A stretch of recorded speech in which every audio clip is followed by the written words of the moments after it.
I was young and we got pregnant. So being in the kind of strict religious upbringing that I had, nobody said it, but it was like kind of this innate sense that you got to do the right thing. Ended up in a lot of misery. 20 years of really not trusting myself when I had a lot of little nudges and knowings and times when I knew even betrayal was going on and I didn't trust my gut.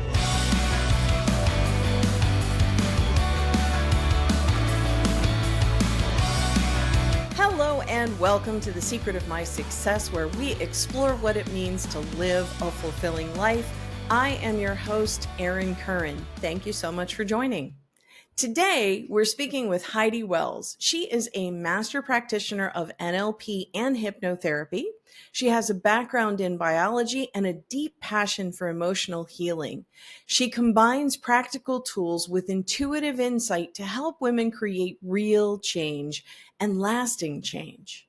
She's especially passionate about supporting women who feel like they've lost touch with themselves. Women who are ready to stop second guessing, start trusting their own voice again, and live life with more ease, clarity, and purpose.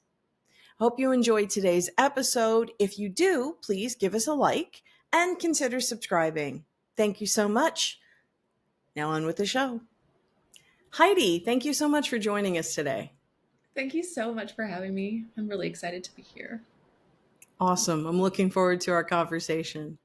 So where I normally start our guests is some sort of a paradigm shift or a challenge that really reshaped the way they engage with life. So where would you like to get us started?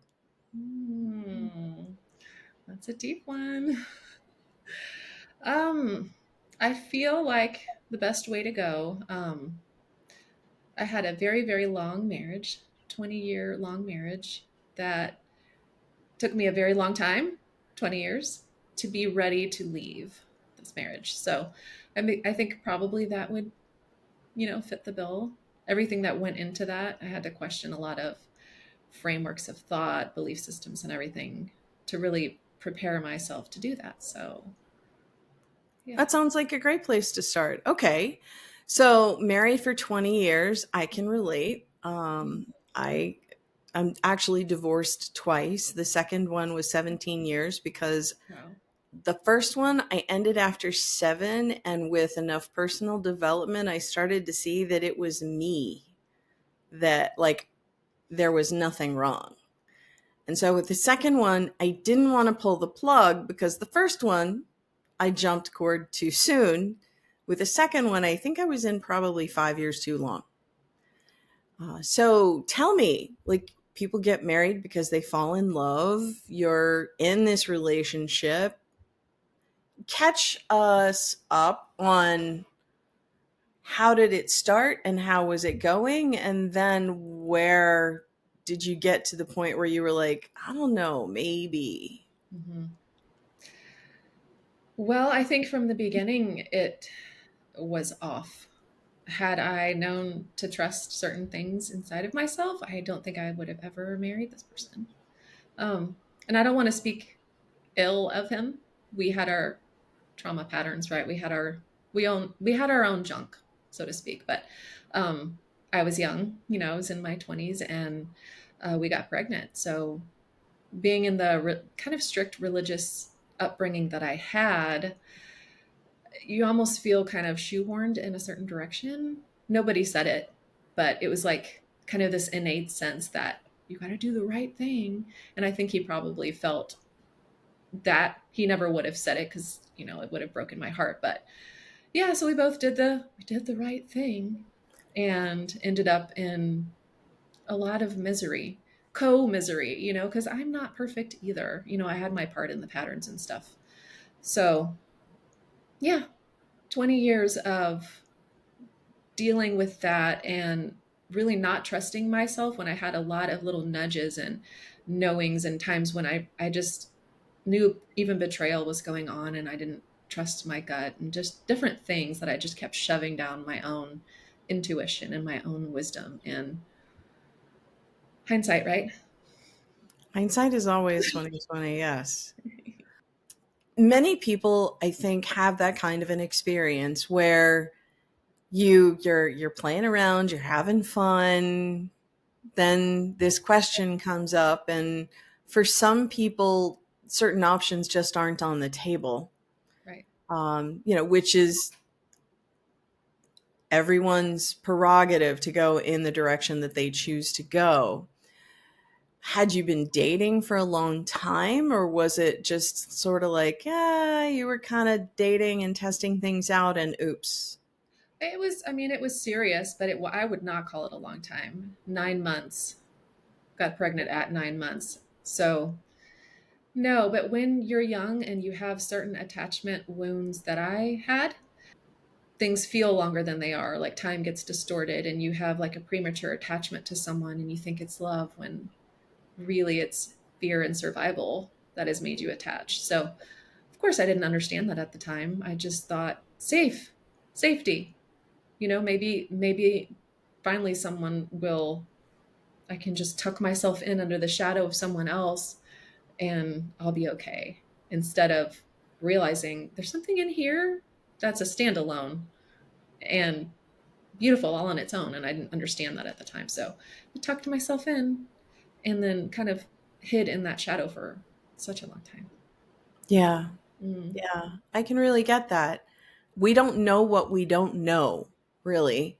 Mhm. And so it's like we go out into the world and we're thinking that life is going to be a certain way, or we're hoping that life isn't going to be the way that we've just come from. And so we're willing to latch on to whatever it is that comes along, thinking, oh, this is my Prince Charming. This is my shot at making things right. So 20 years is a long time. When did you start? You said that you were getting signs along the way. How did you deal with them? I guess I'll start there. Yeah. Well, I learned how to gaslight myself really well. Fun. Oh, yeah. And then, even after discovering some of the intuition and just the knowing was accurate, even then, and then finding out the truth of certain things, then it's like, okay, now I'm put in this position to have a fork in the road, but my need for safety overrode the other path every single time. And I would choose, oh, now we're at that pivotal crisis moment, and you romanticize the dumpster fire that's happening. And you're like, now he'll get it and he'll choose this and he'll come and, save the day. And it's just absurd and ridiculous. But maybe not, because it's part of the path and it's part of the story. And I gained so much through this. And then, side note, part of it too, with just having these feelings like this isn't right, this is terrible, this is bad, I feel like I'm dying, all of that, I was in that religious context where I don't think it was intentional harm. I love these people that, were a part of this path, but there is this underlying current of an idea that if you love harder and you respect better and you stay quiet and you just keep showing up and doing all of these loving things, that somehow it'll be enough to override all of this other stuff that's going on. And it's just be a good Christian woman, kind of idea. And that was a hard one to walk away from. Mm. So, Yeah, truly. yeah.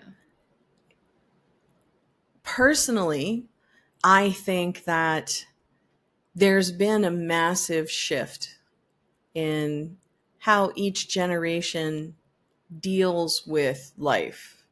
Because in my parents' generation, they didn't ask questions about their upbringing or think about the traumas or the things that shape the way they see the world. And I personally believe that my mother's unwillingness to deal with the stories that she was running in her mind about her life led to her having dementia at the end of her Mhm. life, because there were so many places that she wouldn't go. When I would go to her and try to talk to her about some of the things that I remembered experiencing so that I could complete. Oh, you're so sensitive. Oh, like that's bullshit. Like it was always hiding things, pushing things away. And it's like when she got to the stage of dementia and I really started to see, I mean, pieces of memories and conversations would come out. And I was thinking to myself, all of this stuff is locked up in there. Like that woman must have been drowning for the majority of her life. And here I am trying to, let's talk through all of this stuff. And she's like, bullshit, it's in boxes. I'm not interested. So, yeah, there are very often times that people who happen to be in coaching and people who happen to be in personal development, we don't know how much further ahead of the curve we really are. And so, the church going community, the family, the friends, they think that, everything is fine. My brother's philosophy, he's been married 30 years, I guess. Mm-hmm. And they almost got divorced once, but my brother's philosophy is you only have one first marriage. Bless him, they're still together. Their kids are well adjusted. Whatever they've done well enough to be. And here I am sitting with, two divorces going, no, I wasn't willing to stay in that kind of a space. Mm-hmm. I think that it's just up to each of us individually. So thinking about that, I love how you frame that because I hear that you're not blaming the people who are around you. But then what? Like you're ignoring all of these exit ramps that you keep driving by. Mm-hmm. How did you finally decide to call it quits? Goodness. Near the end of the relationship, so in the last what, maybe 5 years of the relationship, my body was like SOS, stop signs everywhere. It was just full shutdown. Chronic fatigue syndrome, autoimmune flares of every kind, food sensitivities. It was just, my body was like, you're not listening. So I'm going to make you listen. Right. So that started happening. I was dealing with that and kind of even in that space, really diving into the brain and studying how trauma affects the brain and the nervous system, and then how that's a chain reaction. And all of it kind of led me to the space where I just had to get quiet with myself, right? Um, and with God. So even the faith piece of this, starting to kind of challenge the structure of it, um, still believing in God, believing in a higher power, but really challenging that rigid, I don't know, rule-based system. So tapping into source for me and sitting in the quietness of my own self and getting real about what's actually going on in my head and my emotions and my thoughts and my body, and acknowledging this is real right now. This is my reality. So that, I think that started something, jumping into that, diving in that rabbit hole was, I don't know, mind blowing, just like, um, and from there was a big explosion with something that came out in the marriage that I was just not willing to tolerate. I found out about it and we had 2 years of separation. Um, and even then, I still kind of tucked my mind and heart back into the, oh, it's going to be okay, because now he'll really get it. Right. So we ended up doing 2 years of separation with being mentored by pastors and all of these things. We took our vows again. We did vow renewal ceremony and everything, before it all happened all over again. So all of this, there's this turmoil where I'm starting to get more and more clear on what I'm actually feeling, Mm. where we're going. And I started to realize that the biggest obstacle to this whole situation was me. I was the one continuing to choose to stay in it because I couldn't wrap my head around the idea that I was strong enough, competent enough, capable enough, all of the things enough to take care of myself. and be okay on my own. And that's a hard thing to admit to yourself when you've lived in survival mode, that you have the type of survival that tucks itself in, right? So yeah, I was mind bending, and then this was kind of cool. I got to that pivotal place after the second episode, we'll call it, where I just was kind of crying out to my source, God, however, everyone has their own idea of what that is. But I was like, I need to know that I know that I know that I can trust what I know. Mm. And that night I had a very, very vivid, very detailed dream. I won't even walk you through the details of it. It's not necessary, but it was in like full scale color, 3D, and there was just no mistaking. If you stay here, like, this is damage. This is not just for you, but for your kids. So it was that. And then, a final kind of plea from my 18-year-old son at the time, who was just watching the shrapnel and was like, Mom, what are you doing? What are you doing? I'm like, I don't know, clearly. So all of that, it was just kind of the snowballing effect that led me to get really brave. And then I did it, and I did it scared, and I am so proud of myself. So I am too. thank you. That really, it takes so much courage to challenge reality, because when we're encountering these things, it doesn't seem like this is one possibility out of many. It feels like this is life Mhm. and there are no other options. Like, Mhm. this is it.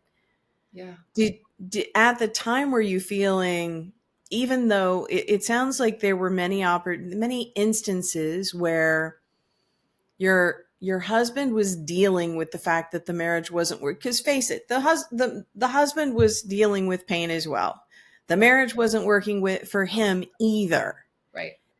and he didn't have a mission, a calling, an intuition. He was just numbing and Mhm. dealing with life the way he did. So I'm not one of those kind of people who thinks that the abuse, like, the abuser shouldn't be doing what they're doing, but at the same time, there's a reason behind what they do. Yes. So it doesn't mean stay there and try to fix him, for somebody who might be listening and going, oh, look, but she said. No, no, you still want to get out of a burning building, even if the building is, a valuable historic monument. It doesn't matter. Get the hell out. Mhm. Um, but it's that doubt that pops up. But what if I'm wrong? But what if it was just this one last time? Because have you read the book Think and Grow Rich? Mm-mm. Mm-mm. That in that book, in the beginning of that book, there's an example where this guy, it's the California gold rush. He's writing a story about this guy. He goes and he buys all of this mining equipment, and he gets all of these reports done, and he, whatever, and he's digging and he's digging and he finds gold, and then it like runs dry, and it runs dry just short of him being able to break even. So he got frustrated. He took all of his stuff into town and sold it and went back east, whatever. And the guy who bought the equipment paid a geologist. There was a seismic shift, and if you just went 3 feet further, you would find the mother lode. Mm. So, we often think we get caught in this, but there's a possibility. Maybe if I just try harder, do the dishes earlier, whatever it is, like, whatever he complains about, I'll try to be better. But at the same time, at some point, there's a story that both of you are going through that would serve you if you would actually listen to the messages, right? Mhm. So you've decided to cut ties.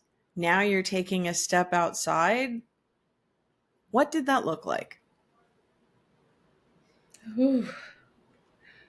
Well, I mean, initially, it was the scariest thing I've ever done. It was like standing at the edge of a canyon and you have to take the step and there's nothing underneath your foot. But you know that if you don't do it, you're going to die, is the feeling. So it's like, okay, I'm in a conundrum here. So it was terrifying, but it was this peace that came right after. I moved, me and my son was still, I wanted to be able to give him, a place to stay for his first couple of years of college. And so we had done that for my daughter. And I was like, this is a really awkward situation. But so I got an apartment with a second bedroom for him and we moved in. And I just remember both of us being like, oh, this is peace right here. This is peace. This is what it feels like, right? You get moments of peace or whatever, but when the overarching sense of there is this space, there's this little bubble that we have and we can breathe. So it felt really good and bad and good. It's not a straight line, is it? No. Yeah.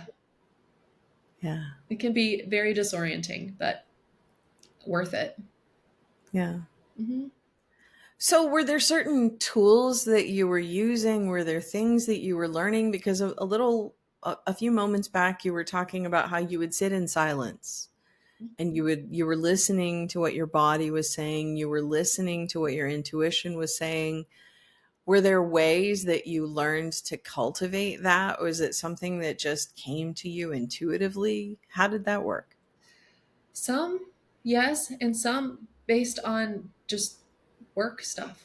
So the stuff that I had learned for work, I had learned certain things for me first. Yeah. And then, so it's this whole like convoluted ball of I need it for me, I need it for clients, I need it for all of this. So it was just a series of things built on things built on things. I had Hmm. started out in the inner healing type circles, which was really beneficial when I was still kind of in that frame of mind. Um, and then I realized the way I was personally engaging, I would never want to talk negatively about it because it's profound and a lot of people find a lot of benefit there. But for me, I realized I was outsourcing my intuition, the wisdom, the understanding. I was constantly feeling like I needed to do something to connect with something so that I could feel something instead of understanding. In my worldview of it, this thing is innate. It's already here based on just being, right? So I think that was pivotal. Understanding I've been outsourcing for a long time. I need to come back home. I need to bring it back here, even if it's uncomfortable, and I need to sit with that. And then another thing that was really helpful was really starting to understand thoughts are just thoughts. They're just thoughts. And the majority of them are a made up story in my head that I've bought into and is now playing out. So, like realizing, oh, okay, that I can actually stop and realize this is what's going on. And it's possible to just notice when you're having a thought and let it kind of float right on by. You don't have to hook into it and pull it in and roll around in it. Like it's not necessary. But until you know that you have that option to not hook into it, you don't know. Like you said before, you don't know what you don't know. So that was really, really important. And then just the nervous system, understanding all of this sensory stuff going on, these feelings inside the body. There's nothing wrong. That's not a problem. If we could just kind of step back from, it's so scary and terrible and awful. Well, it's just a feeling, you know, I wonder what it's saying. I wonder what I need right now. I wonder what this message is. And just getting away from, oh, it's a good feeling or it's a bad feeling or it's a good sensation or it's a bad one. Maybe it's neither. Maybe it just is. So, all really, really helpful. And then kind of tapping into some of the unconscious mind work, we're really understanding the why certain patterns get automated and why certain interpretations get automated. And they're just protection. They're just protective things. So it takes some of that charge and that sting out of it. It makes it more normal, like normalized and human. And it's like, it's okay to to acknowledge I'm a human being that has all of this stuff going on, and it's all right. So I don't know. I don't even know if I answered your question. We rabbit holes are a thing in this kind of a Yay. conversation. Like, you never know where we're going to end up, and that's part of the fun of Yeah. the podcast, really. Yeah. So do what Um, you will with that. Pardon? I said, do what you will with all of that. Well, one of the things that I was thinking of, are you familiar with the author Michael Singer? He wrote The Untethered Soul. No. Okay.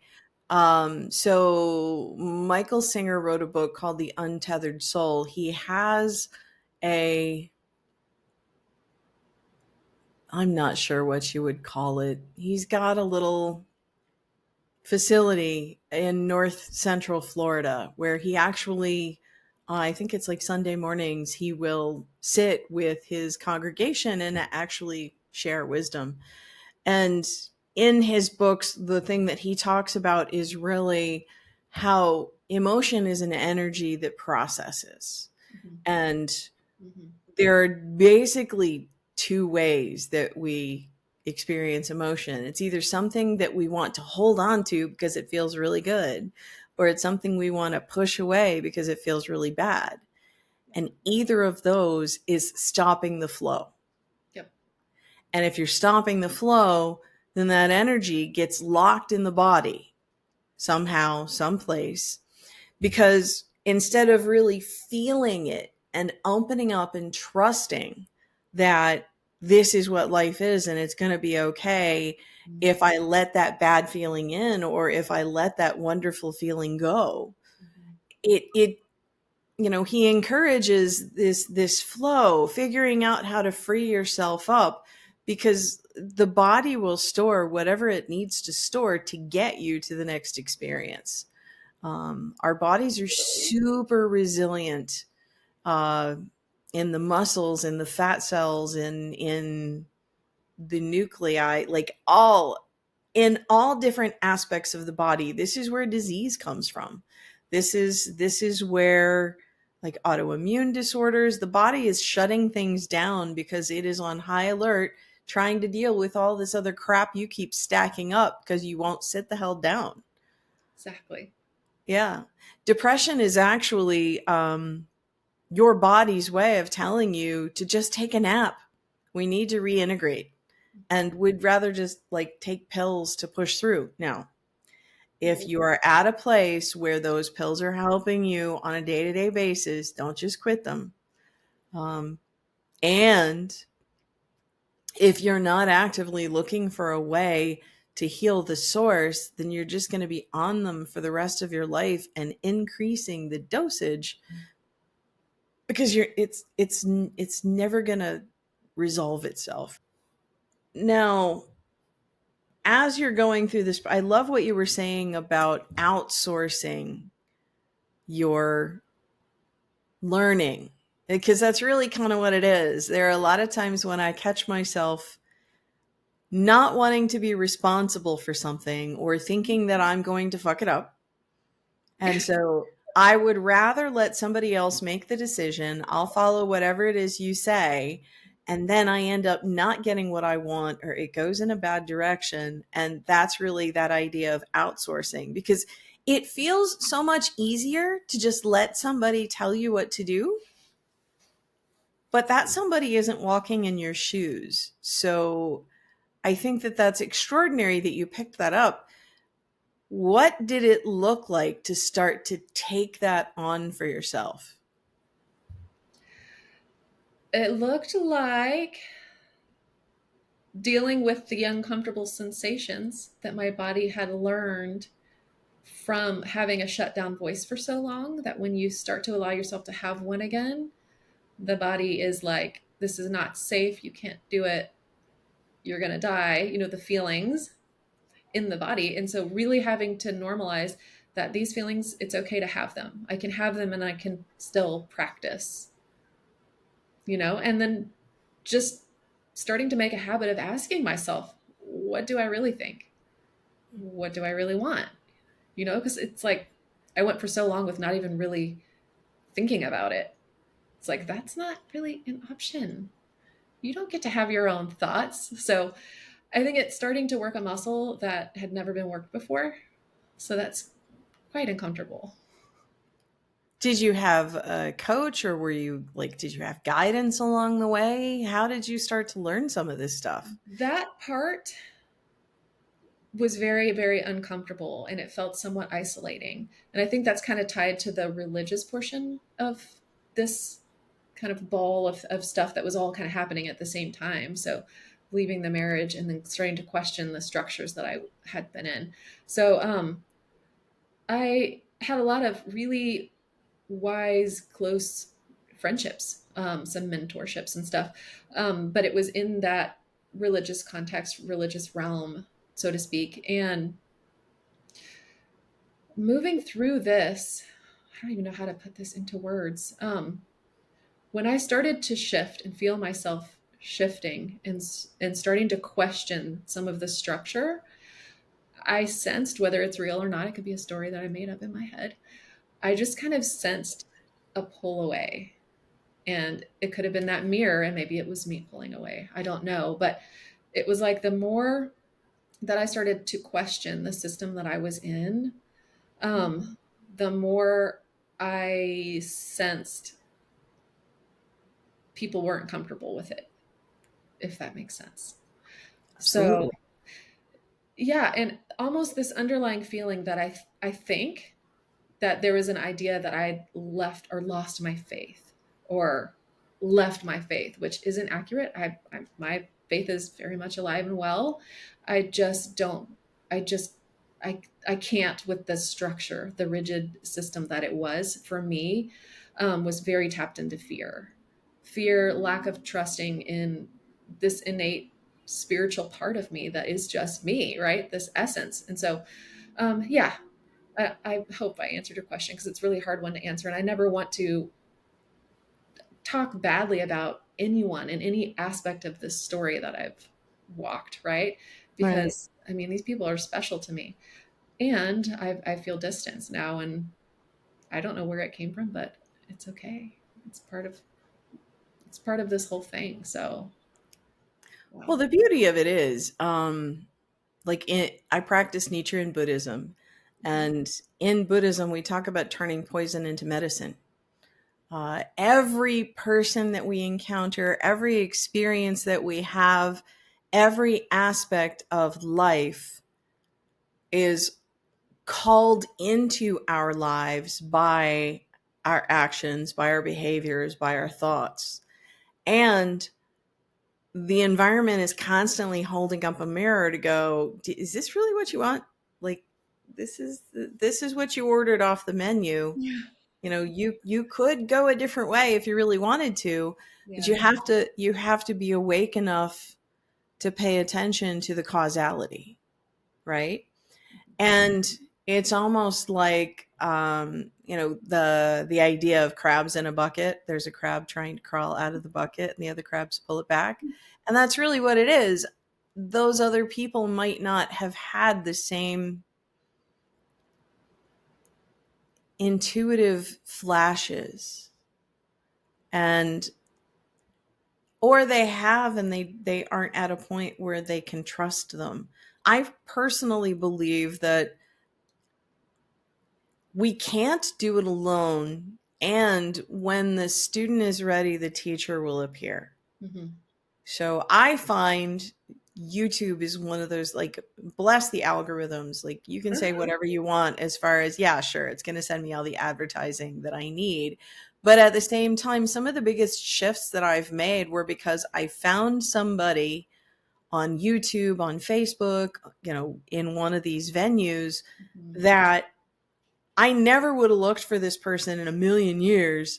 And here they are in front of me telling me, you really want to take a look at things from this perspective. His problems aren't your problems. Mm-hmm. Your problems aren't his problems. And, I remember having one conversation with my coach. I had been working with her about 6 months, and I was talking about saving my marriage, right? And all of a sudden, she was asking me questions, and they were starting to make me really uncomfortable because I'd been doing all this work, all this journaling, all this meditating. and really thinking about this question. So, what does it look like to save your marriage? And I said to her, I don't want to save my marriage. I want to create a partnership that supports the both of us fully. Mhm. And if my current husband happens to be the one who steps up and leans in to this kind of an idea in this sort of a paradigm, fantastic.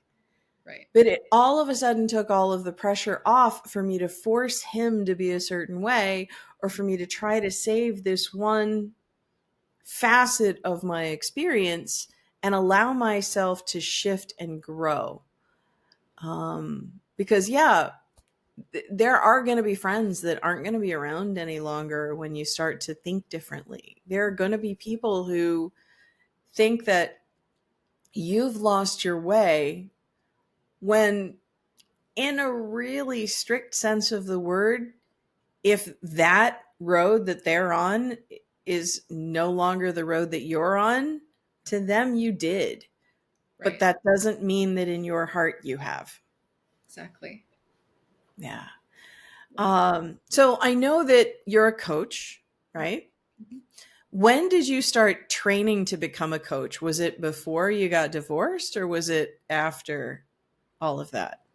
Yes. So I started in the inner healing circles, which is ministry related. So when I was fully in the church system still, I got trained and did all of that certification when my kids were little. And then, so we were living in Maryland at the time. So originally from Texas, moved to Maryland.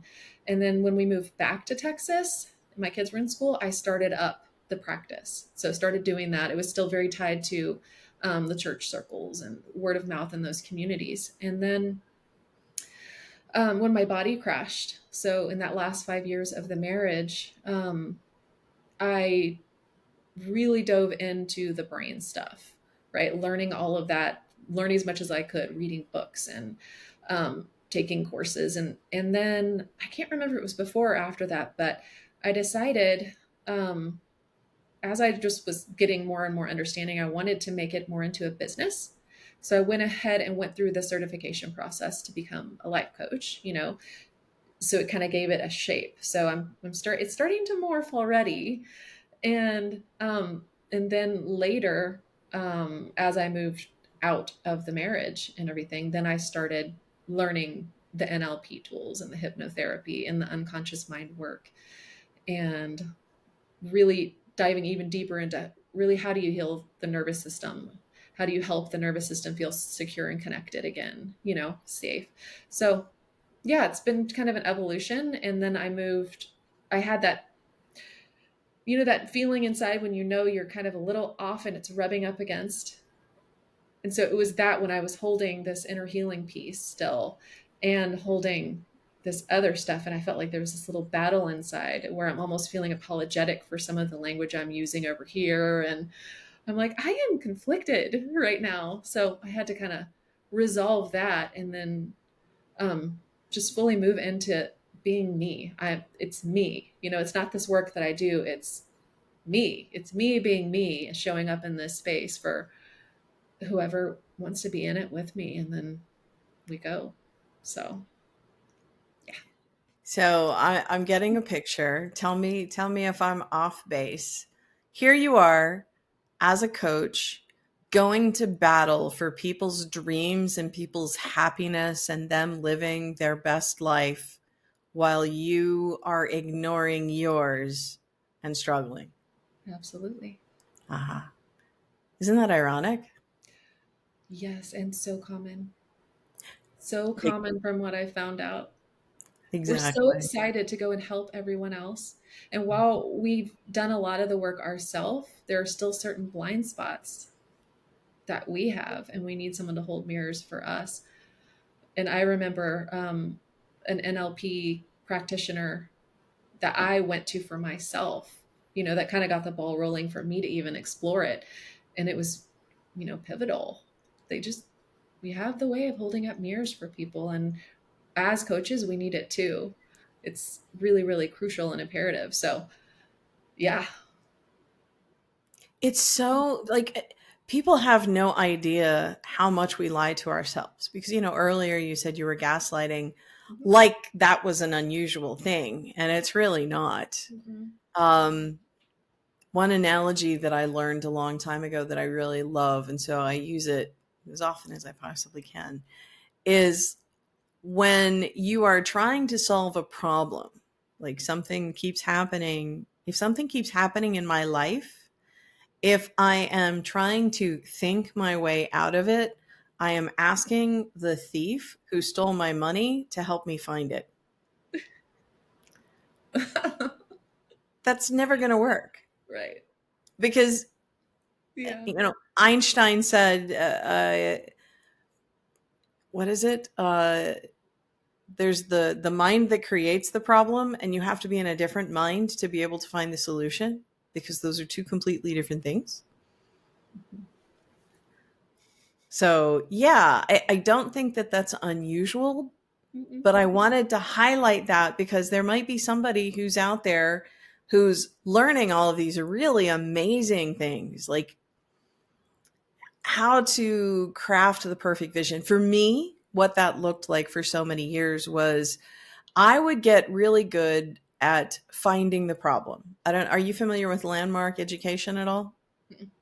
Not Okay. that phrase. Mm-mm. So there are a lot of different personal development courses. Landmark is really good at breaking down how the brain works to the point where I know exactly what age I was when I decided that I wasn't smart enough, what age I was when I decided that I didn't belong. And, knowing all of these things is really great because I can start to see how my life got created.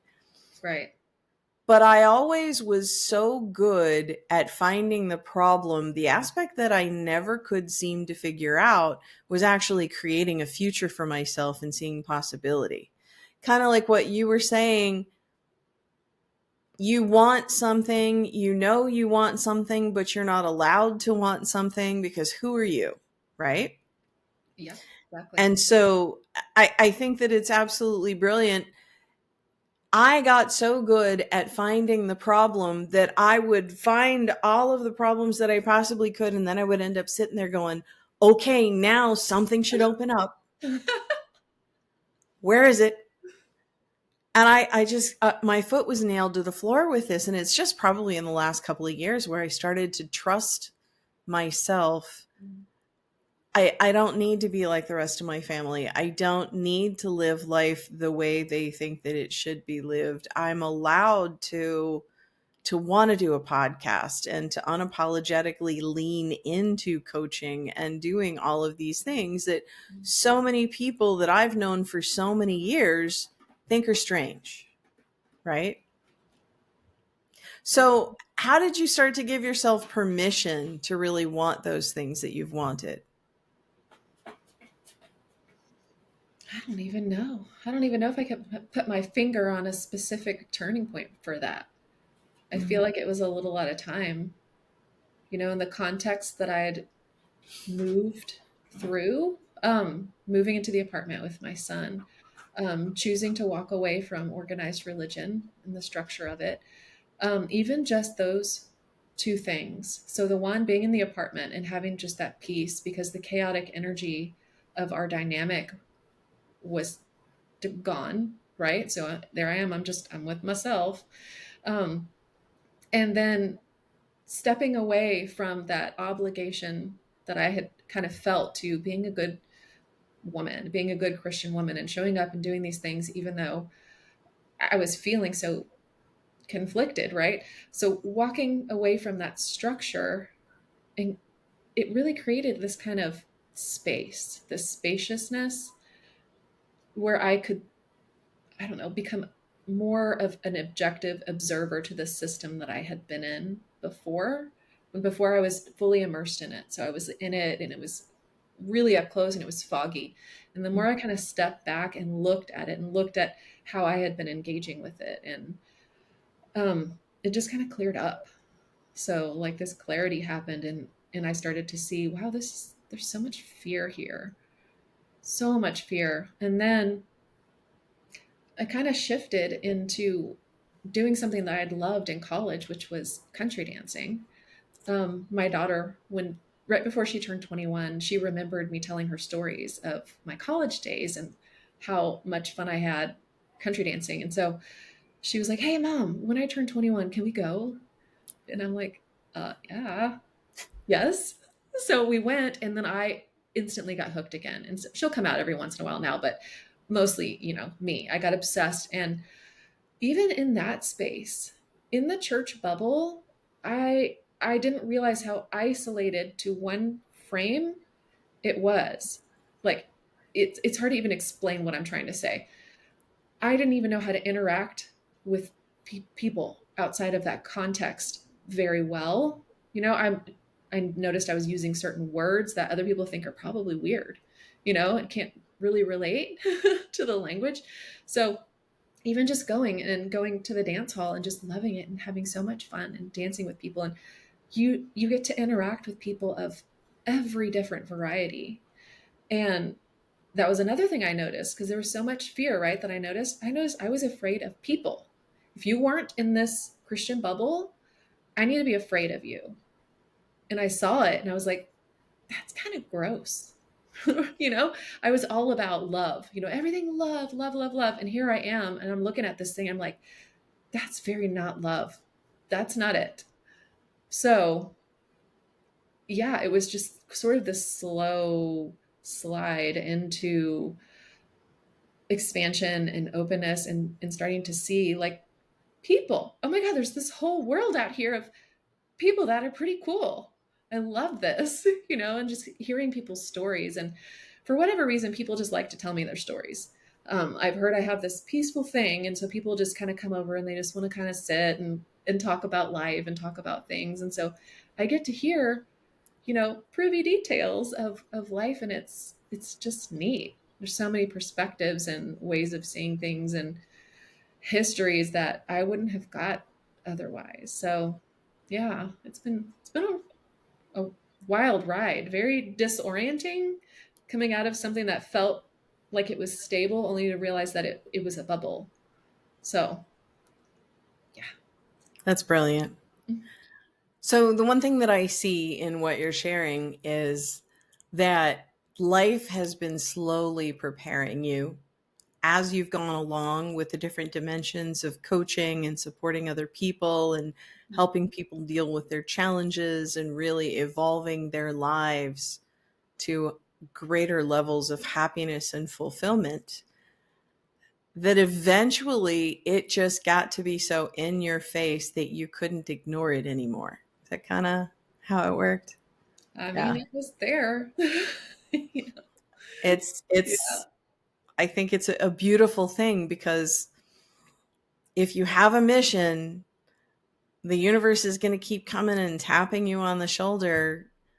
I don't think that little voice ever goes away. As much as we try to hide it, to medicate it, to placate it, to ignore it, it's like if you're being called toward something and it keeps coming back, it really will be fulfilling even after you've gone through that dark night of the soul. It's so much better on the other side. It's so worth it. And you'll start to understand why all of those pieces came together in exactly that way, because that's specifically what you needed to heal, to evolve, to grow. And some of us struggle with it a little bit more than others. I personally believe that I've struggled with a lot of my challenges for so long just because I needed to understand many of the tools and the options and the ideas and the philosophies so well that I can help other people navigate them. Yeah.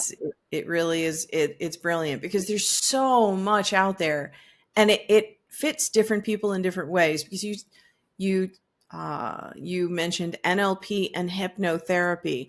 Not everybody is going to get what those are, and if it's a little too weird for somebody today, it might be okay for them in 5 years. You Well, might I introduce. I thought Go it ahead. was weird before. Yeah. I was actually, when I first started being introduced to these tools, that religious voice from prior was fear, fear, that's scary. And it would have kept me from even understanding or trying to learn what it is.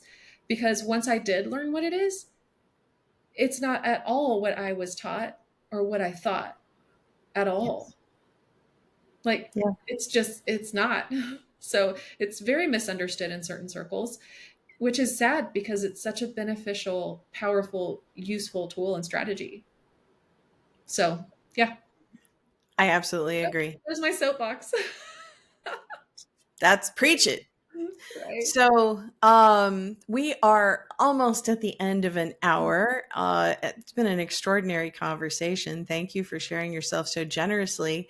I'd like to ask if there's a thought or an idea that you'd like to leave the audience with, whether it's something you want to circle back to or something that you'd like to slide in here as we're wrapping up. Sure. I think it's super simplistic. And it's probably the overarching theme of this whole hour. If you haven't already, go spend time with yourself. I think that that's where it will be. Whatever the thing is, that's where it will be. Yeah, and I'm not even going to tell you how to do it. I think that's perfect. Because like you mentioned earlier, when you very clearly and specifically ask the universe for an answer or a solution to a challenge or a problem, you will always get the answer. You just might not be A, willing to hear what it is, or B, able to hear what it is because you've been ignoring it for so long. So we all know what those nudges are, don't we? I mean, I hope so. Work the muscle. Exactly. Beautifully said. Yeah. Well, Heidi, thank you. Thank you for sharing yourself so generously and for giving us a view into your evolution. It's a beautiful experience. Thank you so much for having me. It was great. I really enjoyed it. It's an You're, honor to be invited to chat with you today. you're very welcome. And for those of you viewers and listeners who have continued on through the hour with us, thank you so much for tuning in, and we'll see you next time. Thank you so much for tuning in to another episode of The Secret of My Success, where we explore what it means to live a fulfilling life. Again, I am your host, Erin Currin. If you have not already, please consider subscribing. And if you enjoyed today's episode, give it a like, drop a comment. Please let us know what you'd like to hear and see more of. We're happy to accommodate. Until next time.